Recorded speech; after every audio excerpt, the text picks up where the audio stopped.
What happened after you proved that to yourself in that hospital bed? What were the steps that you saw yourself take on a entrepreneurial level? The first thing it did was it taught me that no matter what, I really can accomplish anything. You and I, everybody, we're far more capable of anything that we can possibly conceive of on our own. I went right back to the drawing board and did another vision statement. And then I plotted out what was going to happen. Hey, everybody, and welcome back to another episode of the Real Estate Rundown. You know, oftentimes we talk with different operators here, different people in the real estate game, but it's not very often we get such a seasoned vet like Gary. And, you know, the one thing that I've recognized over the years is that the winners and the losers in this game are the ones that stay in it, the ones that keep coming back, the ones that are persistent. And so Gary Wilson is with us today, and he's going to be sharing some of his experiences with us, some of the good, the bad, the ugly, the gory, of how to get through what everybody's calling a changing market cycle and the new world of real estate. Welcome to the show, Gary. Thank you very much, man. I appreciate the opportunity to be here, man. Hey, so Gary, why don't you go ahead and introduce yourself to everybody and let them know kind of where you came from, how long you've been in the business, what you've been doing in the business, and just give them a feel for your level of expertise. Sure. Well, it actually all started when I was like 8 years old. One of my best friends, Kevin McKinney, his dad was an architect, and they lived in a very nice, modern, contemporary home right on a lake. It was cantilevered, glass all the way around, just spectacular. And I'm thinking, man, this is what I want. And his dad was an architect. Of course, at the time, if you remember, I think it was it the Brady Bunch where the dad was an architect? I forget whatever show it was. And I thought, that's what I'm going to do. So I started drawing houses with the front view. In my mind, I knew the floor plan, but you couldn't see the floor plan on my front view. But I'm using rulers and pencils and stuff like that. Turns out my grandfather was a retired university professor, and one of the subjects he taught was architecture. So he showed me how to draw floor plans. I mean, everything, the scales, the symbols, the whole 9 yards. Now year at Christmas, my mom brought me a complete drawing set, the board, the T-square, compasses, the whole 9 yards. And I'm cranking out floor plans as an 8-year-old. So fast forward, and by the way, throughout junior high and high school, dude, I was making financial plans like you couldn't imagine. Every house I was going to own, the whole 9 yards. And my whole life, of course, life turned out differently, right? But in any case, I applied to go to college at Virginia Tech, the School of Architecture, and they turned me down. I'm like, whoa, my whole life, this is what I want to do.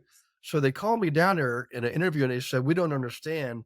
Most people apply to general studies, get into Virginia Tech, and then you move over in the School of Architecture once you're in. That's how you play the game. She said, your counselor didn't tell you that? And I looked at her and said, where I went to high school, there was more cows than there were people. I think maybe 10% of the kids went to college. That counselor probably didn't have a clue. So in any case, fast forward, God always has a way of working things out. My freshman year, I went to Old Dominion, which was at the beach, which was cool because I like the beach. My freshman year roommate, a guy named Socrates, his dad was a big investor in Richmond, Virginia. And his dad, when we graduated 4 years later, helped us buy our first house. He didn't give us any money. He didn't give us the fish. He showed us how to fish. This was January 1986. So my first experience as a homeowner was also as an investor. We bought a 4-bedroom ranch. We rented out the other 2 bedrooms to 2 other guys, and their rents covered all of our expenses except for about $50 a piece. So here's Sock and I were the first professional jobs making at the time, decent money, $20,000 a year. That was pretty good starting out in 1986. And we have $50 paying for our housing costs, and we owned the house. So we're kings of the world. That was our first. Yeah. See, you bought your first house in 90s or 86. I bought my first house in 95. So been in the game a long time. What are you doing now? So right now what I do is I run a team of agents called the Global Investor Agent Team. And the specialty is we work with investors. I train them. I got like 6 training programs, 21 marketing campaigns. We had our lead gen system. We got it all dialed in. We got all the tools and strategies and everything for flipping, wholesaling, and rentals and all that. So the model is we exist in a residential world as opposed to commercial, because that's where the gap was. You go into commercial agents can walk the talk, right? Residential, those agents were not trained to work with investors. So we solved the problem by creating a model that trains the agents how to work with the investors. And in 3 years, we've managed to grow to 38 states. That's great. Yeah. So what are some of the things that that you're seeing in your graduates that your program doesn't teach? I mean, you can have models, right? And not saying yours aren't great, but you can have models, you can make things, you can have all the inputs, you can put the information in.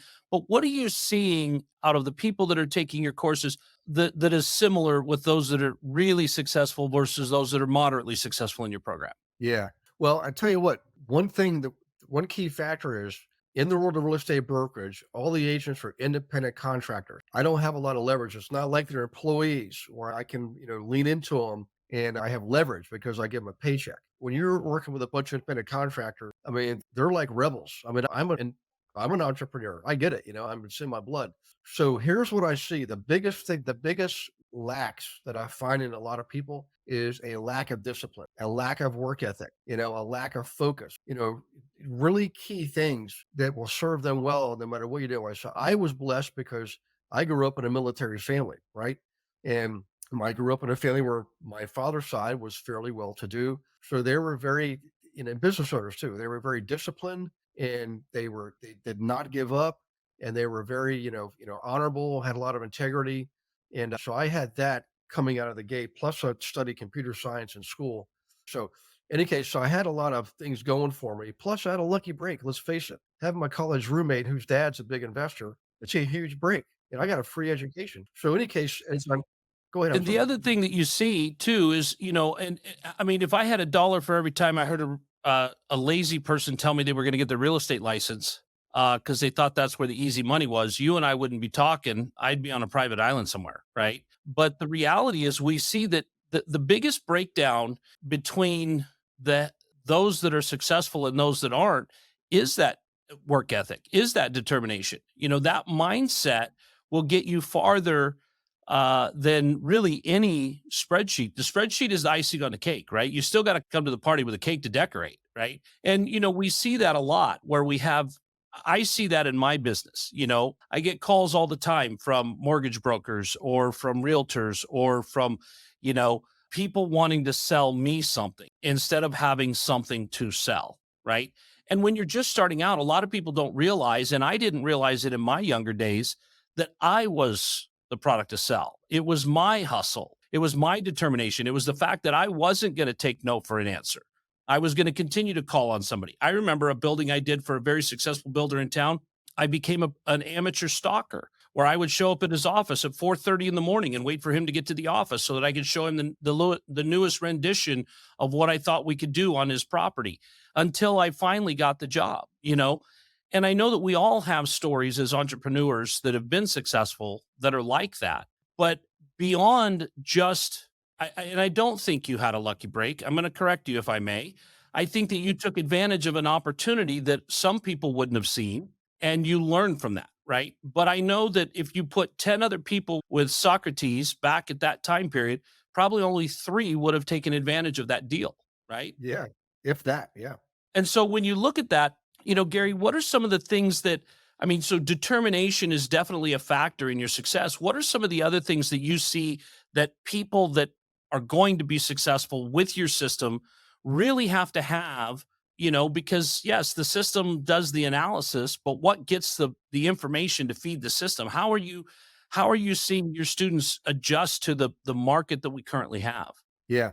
A lot of it comes down to what I call vision. So I'll give an example. My team is probably very unorthodox compared to traditional teams. So before I teach anybody the academics of investing or, serving investors, particularly through brokers, I always have them create what's called a vision statement. And it's way deeper than kind of stuff you learn. Like I love Stephen Covey when he was alive. He was one of my very first teachers. Another just at the right time at the right place. But he taught everything started with values. What I realized was there's actually something more, and it's the vision. But Shannon, it's not your vision and my vision, but what I call our small mind. It's the bigger vision. It's the super conscious level vision that's way bigger than anything you and I could possibly imagine on our own. So I learned how to tap into that at an early age, thank goodness, partly because of guys like Stephen Covey who led me down that, took me on that next step in that journey of self discovery. And there's been others. I mean, I've had some great teachers and coaches over the years. But when I discovered the process and the magic of tapping into that higher consciousness and then writing a vision statement for yourself for your life where the words come through you, not from you, that's a game changer in a huge way. So I do that. In fact, we're doing it right now. We do it in December or January with my team every single year, 4 steps. So go And ahead, sir. it's that's so important too because, I mean, I'm going to guess, Gary, you bought your first deal in 90 or 86. You've seen a few deals go sideways on you. You've probably even seen a few deals go south. But, if you're not looking at the big picture, if you're not having that vision statement for your life, it's really easy to get tossed into the waves and not know which end is up. I know that the times in my life where things haven't gone per plan, the more focused I am on that big picture vision, like you say, the more I've been able to get creative, the more I've been able to come up with solutions, the more I'm able to stop seeing them as problems that are insurmountable and start taking them apart piece by piece to be able to come up with the solution. And guys like Stephen Covey were amazing at putting that thought process that you and I have used over the years into words. You know, I really love several authors like Stephen Covey. Dale Carnegie is another great one. And these guys, I mean, Dale Carnegie's stuff is almost 100 years old from what he put out, yet it's still so relevant today. And when you have that kind of vision, you can get through this difficult stuff, you know? Have you got an example for my listeners on what was a scenario where that big picture vision got you out of something that was destined to go south if it wasn't for some of the thought processes you were able to pull out with that vision statement? Oh, absolutely. More than one. I always tell people, when God woke me up, it wasn't with a 2x4. He needed a 4x4 because I got an extra thick Irish skull. And not one time, but multiple times. so, so one of the first ones was a divorce, unfortunately. And right when the divorce started, I also had a pretty serious ski accident and broke my back in two places, two vertebrae. And I was not able to walk. My right leg atrophied in a matter of weeks. I mean, I couldn't drive, and it was catastrophic, right? Well, that was at the beginning of the biggest economic recession in 80 years, right? So, in any case, I mean, it's just like everything is being taken from me, or I was having to give up and that kind of stuff. But the thing is, I can tell you this, and everybody wants you to really listen to this. It required me to be still. I had to lay in that hospital bed. I did not watch TV at all. I had one of my kids bring my laptop and my phone, and I refused all medication. I mean, I'm in a lot of pain, but I thought I'm in a really serious crisis situation here. I can't have a mind clouded with drugs. I got to focus, dude. That's the day after surgery. I worked 17 hours from 7 a.m. till midnight, two complete phone charges on my phone. I put together two deals that day, right? And the nurses are going crazy because I'm like violating every rule they ever had and not taking my medication. But what it did was I'm laying there at night after all that was done with the smoke settling, and I realized, I said, wait a second, that's the lesson here. You can actually accomplish anything you set your mind to if you just let yourself be still and be quiet enough and reflect back on your vision. See, what happens is most people set goals. I'm not believe me. Once you have a vision, the next thing you do is you set your goals. But you don't start with goals, you start with a vision. And this is why goals will help push you forward, but a vision pulls you up that mountain. Okay. That's a huge difference. Your That's a vision great way to pulls you put it. forward. That is a It's fantastic way to put it. Yep, in spite of the crises. So you can get the flat tire, your kid can get braces, all kinds of things can happen. But when your vision is so crystal clear in your mind, you can see it just like it's physically real. It's going to pull you forward in spite of all the crap that happens in life. Hey guys, real quick. If you're enjoying this show, I want to ask you to please give us a 5-star rating and review on whatever platform you're listening to right now. Leaving us a rating and review takes just a few seconds, and it's a great way to show your support for our show. Your support helps us reach more listeners and create better content. Thank you very much. We really appreciate it. Now let's get back to the show. Yeah. Well, and I think too often, people get knocked out of the box before they really get tested, right? I mean, I think the most financially disturbing example of that was the third founder of Apple, right? The guy that got his money back and said, no, thanks, guys, this isn't going to work. And he got his $800 back that would now be billions of dollars, right? Because he didn't have that vision. And Steve Jobs, on the other hand, is one of the greatest visionaries of modern times because he envisioned having all the pictures and all the music and everything that we have in our phones now in these small devices. And I remember when, the iPod Shuffle came out, the thing was, matchbox size and it was revolutionary, but that wasn't even close to where he thought he was going. But Steve had that thing that pulled him up the mountain. Even as he's pancreatic cancer, I think, in his final days, he's still working to get up that mountain. And when you're sitting there talking about that and your physical difficulties, I had a very similar season in my life where I blew out my knee skiing and then I destroyed my back because of that. I broke 3 ribs. I had 2 neck surgeries, back surgeries, knee surgery, all within about an 18-month period of time. And I was in a similar position. And what I found was that I had everything in me to get this accomplished, like you. Everything that I needed was inside of me. And if I just quieted myself down and tapped into my inner strength, I would put myself in a position to solve these problems. I would get to the place that I knew I had the brain power, but I had to stop listening to everybody else. I had to stop listening to quote unquote conventional advice. I had to really get inside myself and figure out what of this can I do? And if I don't know those answers, I definitely know the people that do know those answers. And like you, start putting deals together again to get out of one hole because you can't get out of every hole all at the same time, but you can break it down systematically and take apart the things that need to happen and go, okay, I can solve my financial problem. My body is healing. I'm resting there. I'm doing these different things and begin to get back to that place. What happened after you proved that to yourself in that hospital bed? What were the steps that you saw yourself take on a entrepreneurial level?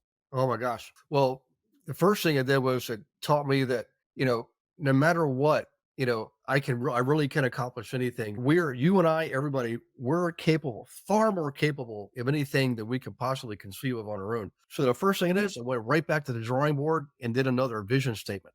Okay. And then I plotted out what was going to happen. So what's interesting, I always had the vision of me speaking to people, teaching people, ministering to people, right? So when I'm laying there in a hospital bed, I realized, wait a second, I'm not going to be driving here for several months at best. And I wasn't, which means I'm not going to be able to conduct business like I usually would. I've got to figure out how to run things from a freaking bed. And that's what it ended. But the lesson it taught me was I can do this on a global scale. I don't just have to do this locally. I can do this on a global scale. I just proved it to myself. It didn't matter where I was. So I created this vision of me, teaching everybody, how to invest in the agents, how to work. The ultimate aim was to connect the agents with the investors because there was always a disconnect there on a large scale, right? Some small examples of good relationships, obviously, but on a broad scale, not a good relationship. So I decided I'm going to conquer that because I knew it can be done. I was living proof. And how I was going to do that was go around teaching around the US and Canada. And guess what? 4 years later, I was traveling around US and Canada teaching on a daily basis, all because of that vision. And you know what's funny, Gary? That was back. I mean, that was before it was easy to do Zoom like this. It was before podcasts. I mean, these were a lot more difficult times. And a lot of people would say, gee whiz, Gary, 4 years? You committed to this for 4 years before you saw the result? And then a lot of people would sit there and go, gee, 4 years, that's a really quick time frame. What did you feel about all that as that was coming down? Yeah, it's funny. Everything is relative. So I'll give you an example. I have something else I created last year. It's called the Healing House Foundation, and it's a way for you and me and everybody to give back to the community that we make so much money from. So the Healing House Foundation actually was a vision that came out 25 years earlier. Okay. So here's the big lesson on this. When you have a really good vision and you know it's really good when it doesn't come from you, it comes from outside of you, number one. And number two is it's for the good. The more people it's good for, the more people your vision serves, the better it is, right? If you're only serving yourself, that's a really small vision, and chances are it's going to fail. But if you serve others, the more you serve, the bigger the vision, the more likely it's going to happen and be good. So, in any case, a vision never dies, it never goes away. A good vision, it may go to sleep. It's just like you're putting a baby to bed. It's going to sleep for a couple hours, it's going to wake up again. So the Healing House Foundation went to sleep for 25 years. The vision of me teaching, I had visions of me teaching years before that, but the actual vision that was something I could act on, that was only 4 years. And once it started, get this, it was the one of the businesses I had that actually went from 0 to 100,000 a month in about 4 months. That was a very good feeling when that happened, yeah. So, any case, but don't ever get discouraged if a vision doesn't become realized right away. Just recognize it's just not the right time in the universe. If you keep having the vision repeatedly in your mind, you think about it, you daydream about it, you dream about it, it's there. Just have patience. You got to let God do his work. Let the universe come to your aid, like on its own volition. You can't force some of this stuff, you know?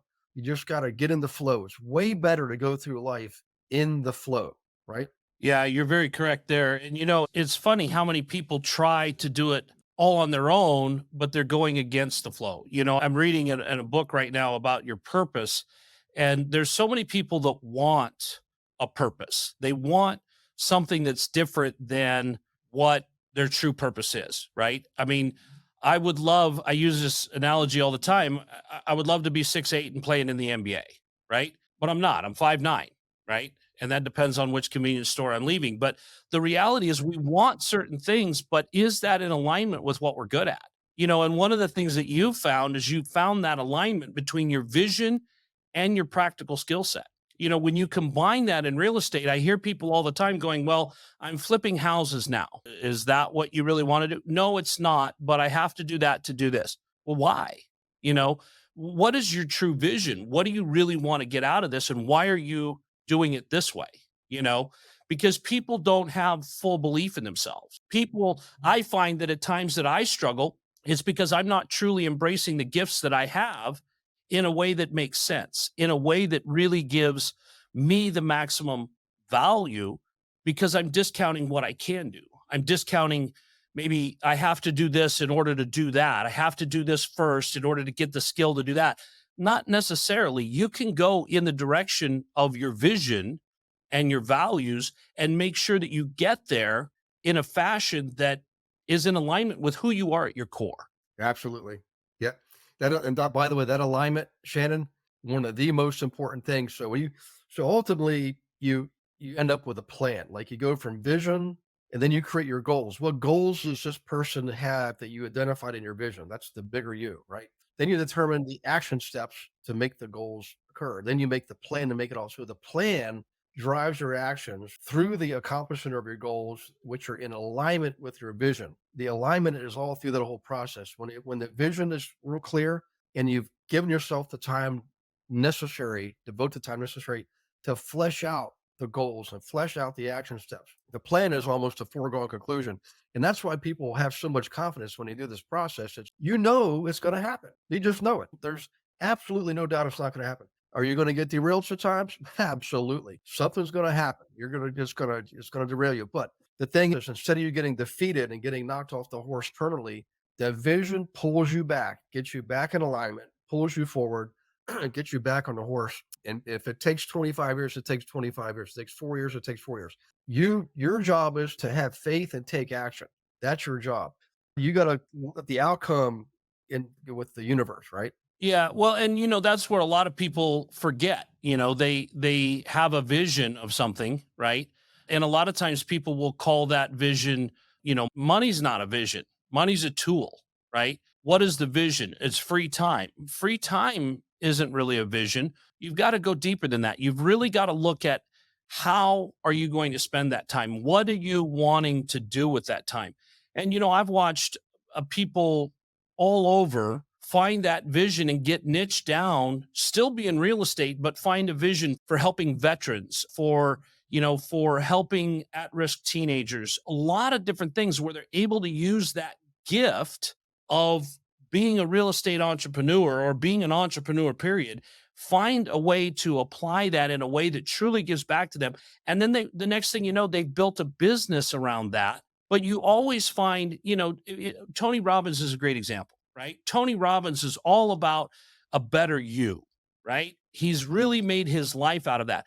And out of that, I was at a Tony Robbins event, I think 2 years ago, and he said he had like 147 businesses, right? And I would bet that if you looked at what those 147 businesses did, all of them tied back in some form or fashion to Tony's true vision. They help people in this way. They are part of a community in that way. They build resources for entrepreneurs in this way.